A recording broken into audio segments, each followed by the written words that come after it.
I never meant to stay as long as I did. That night was supposed to be simple. Pick up a coffee, walk back to the apartment, maybe rewatch something I'd already half forgotten. The cafe on the corner was almost empty, just the hum of the espresso machine and a couple of students cramming for exams. She was there, behind the counter, hair pulled back, reading glasses pushed up like she'd just forgotten they were still on her face. "Same thing?" she asked when I stepped up. The fact that she remembered, black coffee, 1 sugar, still caught me off guard. She didn't say it with any weight, no smile loaded with meaning. Just a matter-of-fact tone, like someone who noticed things without trying to. "Yeah," I said. Then, after a beat, "Thanks."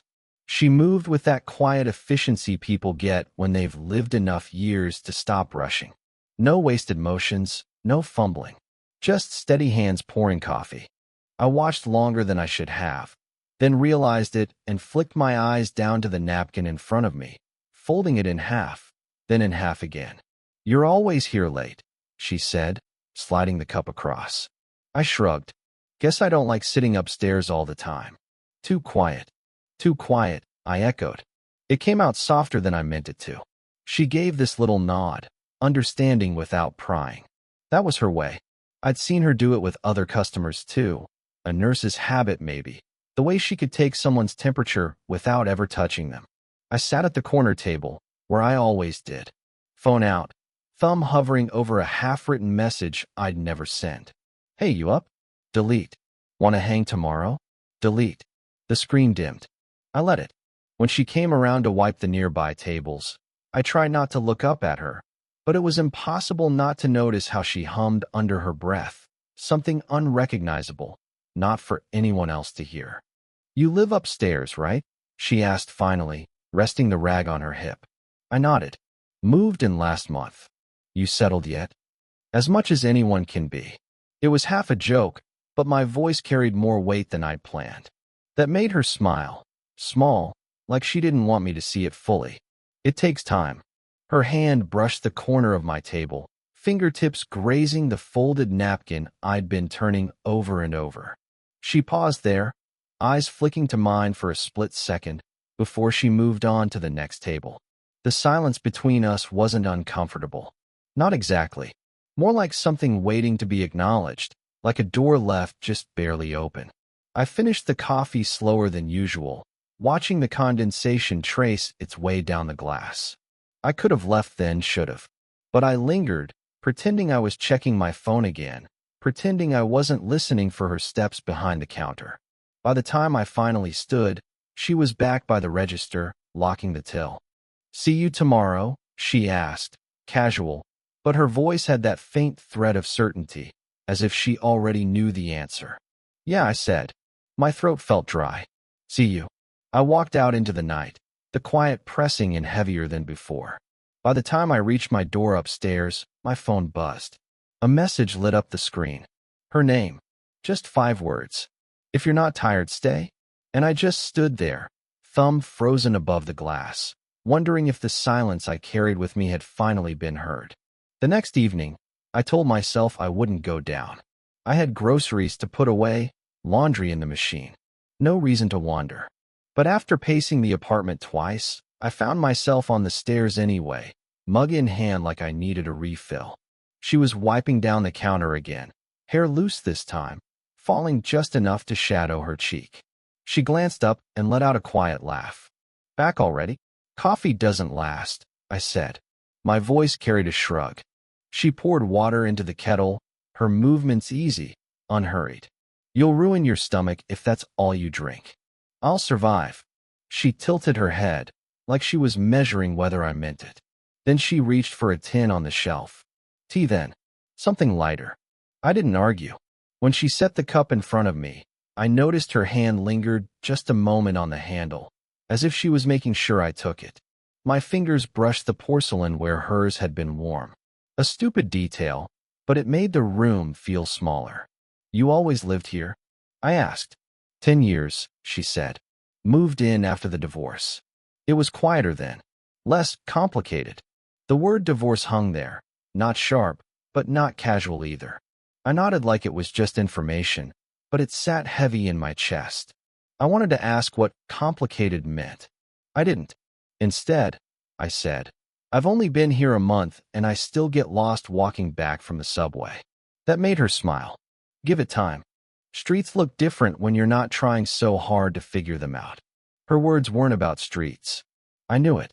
We sat there, letting the steam curl between us. I thought about how easy it would be to say something reckless. You're the only reason this place feels like home. But instead I traced the rim of the cup, watching the way the light caught the thin line of gold around it. What about you? She asked. Why'd you move here? I hesitated. Needed somewhere cheap and close enough to work. But also, I stopped. I hadn't planned on saying more. But also, she pressed gently. I shook my head. Didn't want to stay where I was. Too many people who thought they knew me. She studied me for a long moment. Not pitying, not prying. Just listening. Starting over's not a bad thing, she said finally. If you don't expect it to feel easy. The clock ticked on the wall. My tea had gone cold. Neither of us moved. When I finally stood, she walked me to the door. Nothing dramatic. No words that bent the air. Just her hand brushing the sleeve of my jacket as she reached past me to switch off the light. It was the smallest touch, but it settled under my skin, stubborn, refusing to fade. Later, lying in bed, I caught myself replaying it. Not the tea, not the words, just the way her hand had stayed, for half a second too long. I don't know why that moment stayed with me. Maybe because it felt like someone finally saw me. The rhythm had begun, coffee or tea at her counter, a few words exchanged, a silence that stretched just far enough to feel dangerous. It was a Thursday when something shifted. I'd come down later than usual. After work had dragged me longer than I wanted. The cafe was nearly dark, chairs stacked, but she was still there, wiping down the last table. You're late, she said. Not accusing, just noticing. Yeah, got caught up. I hovered at the doorway, unsure if I should step in. She was already locking up, hair pulled back loosely, a stray strand falling across her cheek. She didn't move it. I was just closing, she added, but her voice slowed, like she wasn't sure she wanted me to leave. I crossed the room anyway, hands in my jacket pockets, watching the dim light catch the edge of the counter. She sighed, set the rag down, and leaned against the table like she'd been carrying more than she admitted. You ever have nights where you don't want to go back upstairs? She asked suddenly. I laughed, but too softly. Most nights. She gave me that look again, measured, searching, like she was testing how much of myself I'd let her see. But before I could answer with more than silence, the door swung open. A neighbor stepped in, one of the students I'd seen cramming here, her backpack half open. Sorry, forgot my charger. The spell broke instantly. She straightened, brushing her hair back, all business again. I shoved my hands deeper in my pockets, trying not to look like I'd been caught. The student grabbed her charger, muttered thanks, and left, leaving the doorbell's chime to echo in the empty room. We stood there. The hum of the fridge was suddenly too loud. You should go, she said finally, almost whispering. But her eyes didn't match her voice. I nodded anyway, forcing myself toward the door. Yeah, of course. Halfway out, I turned back. She was still leaning against the table, one hand resting flat, the other brushing that same loose strand of hair away. Good night, I said. Good night. I lingered a second longer than I should have, waiting, hoping, for something in her tone to shift. It didn't. But when I reached for the handle, I felt her move. Not toward me exactly, just a step, a breath closer, as though she'd forgotten for a moment that anyone could walk in again. I froze, hand on the glass, and in that silence I imagined closing the door behind me, imagined the space between us collapsing. Her lips parted, like she might speak, or something else, but nothing came. Just her gaze, steady, unreadable, locked on mine in a way that made my chest tighten. I left before I could find out what it meant. Upstairs, I leaned against my own closed door, heart still pounding from a kiss that hadn't happened. It was raining the next evening, not hard, just that steady drizzle that turns the sidewalks into mirrors. I found her outside anyway, standing under the awning, coat pulled close, looking at nothing in particular. "You'll get wet," I said, stepping up beside her. She smiled faintly. Nurse instincts. Always checking on someone else before myself. We watched the street in silence.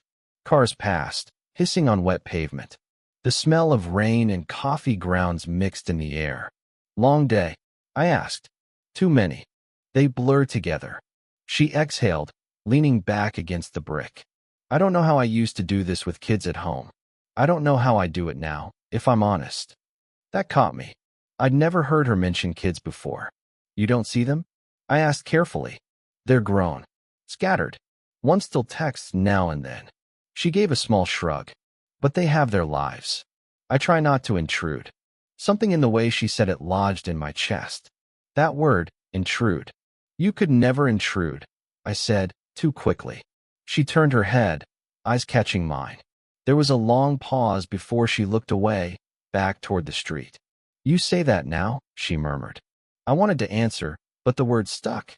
Instead, I shifted, hands jammed in my pockets, trying to anchor myself against the quiet gravity of her presence.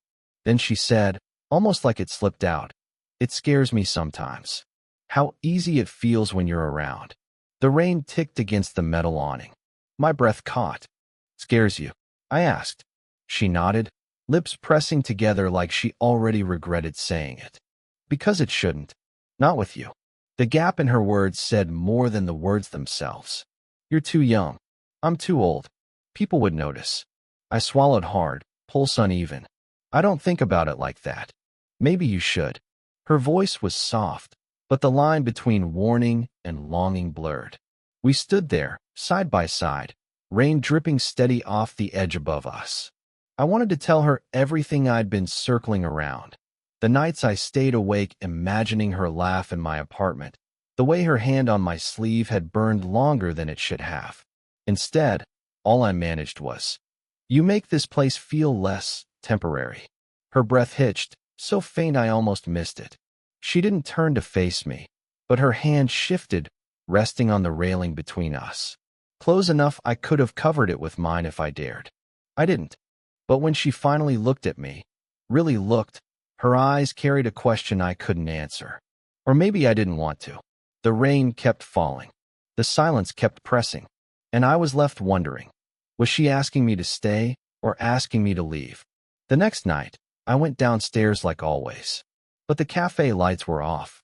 At first I thought she'd just closed early, long shift, maybe. But then I noticed the faint glow through her side window, the shadow of her moving across the kitchen. She was home, just not open. I hesitated at the door, hand half raised, then let it fall. The following day, I didn't go down at all. Told myself I was busy. Laundry, work emails. None of it true. By the third day, I caved. The cafe was open, but she wasn't behind the counter. A younger barista I'd never seen before stood there instead, all cheerful and clumsy with the espresso machine. "She's out today," the girl said when I asked, too casually. "Family stuff, I think." "Family?" I nodded, pretending I hadn't come just for her, pretending my chest didn't feel suddenly hollow. That evening, as I unlocked my apartment door, I saw her at the bottom of the stairs. Coat draped over her arm, hair pinned back more carefully than usual, a small overnight bag in her hand. She startled when she noticed me. "Oh, hi." "Hey." My voice cracked, like I hadn't used it all day. "Everything okay?" She hesitated, shifting the strap of the bag higher on her shoulder. "Just going to see my son. He called. Needed me." The words were simple, but her eyes were elsewhere. "That's good," I said quickly. Too quickly. "Family first." She gave a tight smile. "Right." I stepped aside so she could pass. For a second, her sleeve brushed mine. She didn't stop. The stairwell felt louder after she left, her footsteps echoing until they disappeared. I told myself it was nothing. A weekend away. Normal. But that night, sitting in my apartment with the mug she'd once handed me, I kept replaying the way she hadn't met my gaze when she said "my son." Like maybe there was more in the bag than clothes. Like maybe she needed distance. From me. I picked up my phone more than once, thumb hovering over her name. A draft text sat there for hours. Hope it goes well. Miss seeing you tonight. I never sent it. Instead, I left the phone face down on the table, the room dark except for the thin glow from the streetlight outside. I didn't feel heartbroken. I felt paused, like life forgot to finish the sentence. And the silence between us stretched wider than the stairwell, wider than the nights we'd filled with half-spoken words. Her cafe stayed open. My feet didn't take me there. The seat at the corner table, ours, though we'd never named it, stayed empty. I hadn't seen her in nearly a week. I told myself I was fine with it, that the silence was answer enough. But when I came home late one evening and found her sitting on the steps outside the building, I knew I'd been lying. She looked tired, coat draped across her lap, thermos in her hands. No makeup, no careful composure. Just her, the way you only see someone when they forget to hide. "You're late," she said. Same words she'd used before, but softer this time. I sat beside her. The concrete was cold through my jeans. Got held up. We didn't speak for a while. The hum of passing cars filled the space. A siren wailed somewhere in the distance. She kept her gaze on the street, but I could feel the weight of what neither of us had said pressing between us. Finally, she sighed. "My son, he asked me who I spend my evenings with." I didn't know how to answer. Her voice trembled on the last word. Not from fear, but something heavier. I swallowed, fingers curling around my knees. "What did you tell him?" "That I'm tired. That I work too much. That I come home and sleep." And that wasn't true. She shook her head slowly. "No." The air seemed sharper then, like every sound was too close. I wanted to reach for her hand, but I stayed still. "You're young," she said after a long pause. "You don't know yet what people can take from you if you're not careful. I know what it feels like to want something you're not supposed to." The words slipped out before I could stop them. Her breath caught. She turned her head just enough to meet my eyes. In the dim glow of the street lamp, hers looked tired, wary, but alive in a way I hadn't seen before. "Don't," she whispered. Not sharp, pleading. I'm not saying it to make things harder. I hesitated, forcing myself to hold her gaze. I need you to know." Silence again. But this one was different. Not empty. Heavy. She set the thermos down on the step between us. Her hands folded in her lap, fidgeting, unclasping, fidgeting again. "I'm afraid," she said at last. "Not of you. Of what it would mean to let this be real." I exhaled slowly, every nerve taut. "Then maybe we don't name it. Maybe we just sit here. For now." Her shoulders eased, just barely. She let out a shaky laugh that wasn't really a laugh. "You make it sound simple." "It isn't," I said. "But it's enough." For the first time in days, she smiled. Not wide, not practiced. Just the kind of smile that happens when someone lets the wall down for half a second. And then she rested her hand, light as breath, on top of mine. We stayed like that, quiet, the city carrying on around us. No promises, no declarations. Just her hand, my hand, and the smallest, most dangerous word of all. Okay. The days didn't change all at once. Nothing dramatic. Just slower, steadier. I still bought my coffee at the cafe downstairs, black, 1 sugar. But sometimes she'd slide a second cup across the counter too, without asking, without explanation. Tea for her. We'd sit in the corner, not every night, but enough that it became something we both expected. The bench outside stayed our place when the weather allowed. Sometimes we talked. Sometimes we didn't. Sometimes she leaned against the railing and let her hand brush mine, not by accident anymore. She never tried to define it. Neither did I. That was the quiet agreement between us. No labels, no rush, no need to prove anything to anyone outside that small orbit we had built. There were evenings she closed early, when the weight of her day followed her upstairs. I learned to wait, not to fill silence with words she didn't need. And there were mornings, rare but real, when she knocked on my door at 8:47 a.m. sharp, holding a thermos and saying only, "Walk with me." We didn't talk about fear anymore. Not directly, But sometimes she'd glance at me like she was still measuring the cost, and sometimes I caught myself thinking about what it would look like if people noticed. The difference was, neither of us pulled back. Not anymore. It wasn't perfect. It wasn't meant to be, but it was ours. One night, weeks later, we sat outside again, drizzle hanging in the air the way it had that first time. She leaned into me slightly, her head brushing my shoulder, and said, almost as if she was talking to herself, "I don't know how I got used to this."